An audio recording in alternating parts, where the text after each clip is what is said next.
The gentleman right behind you in the green shirt, the tall gentleman, was one of the first guys to raise his hand, and he's been very patient. Sorry it takes so long to get to you, sir.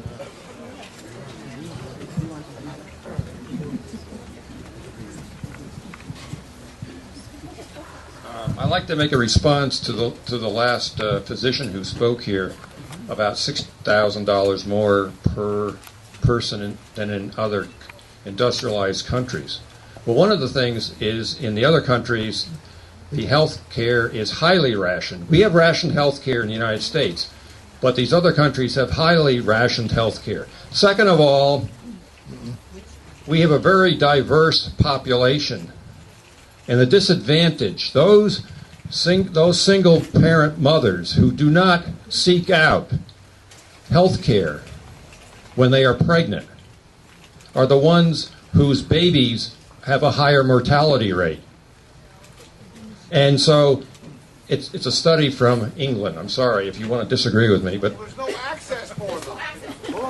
Wait a minute, there's no access, but the point is, yes, there needs to be access, but the point is we do not need a government plan that's set out to raise our health care costs and reduce the quality of the health care.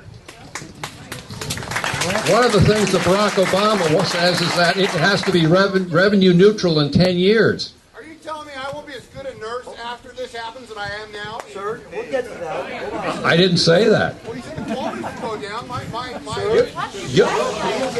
Your quality might be very good, but Barack Obama's quality health care might be very bad. I doubt it. I want to talk about, okay, this is from the Congressional Budget Office. The revenue stream in the next in the next 5 years will be increased so that to offset the cost of Obamacare, whatever that is, because we don't know what he says. And by the time, okay, in 14 years, there's going to be a $188 billion deficit between what the revenue stream says and what the health care plan that is being proposed by the House. So help me with the question. The question is, how are we going to cover this $188 billion when we already have a $2 trillion deficit that's rising, and we've got all these other issues with unemployment, etc.? So basically, the question goes to a base. How do we pay for this? I mean, that cuts to the base of a major issue. How does the United States pay for health care in this country? There is one very, I don't know, makes sense statement to me that we're already paying for it. Yes. And that goes along with, and again, I'm going to give the other side too. And that goes along with the statements you've heard about the fact that some people believe that we all already have access to health care and everybody who wants it can get it. That means it's being paid for in one way or the other. The reality is those payments are often made in the most inefficient and most expensive way possible. I honor the service of the doctor who was here, who was an emergency room doctor.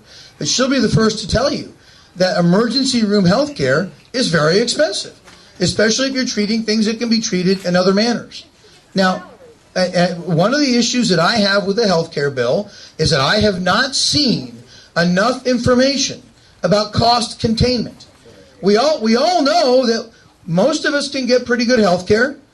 Most who can't get some access through the emergency room. But the issue is, why is it that our private health insurance premiums have doubled? And that's pretty true, they have. They've doubled. So there has to be a very clear understanding and goals about cost containment. And cost containment doesn't mean just paying doctors less. That's not cost containment. Yes, ma'am, you've been very patient here in the front.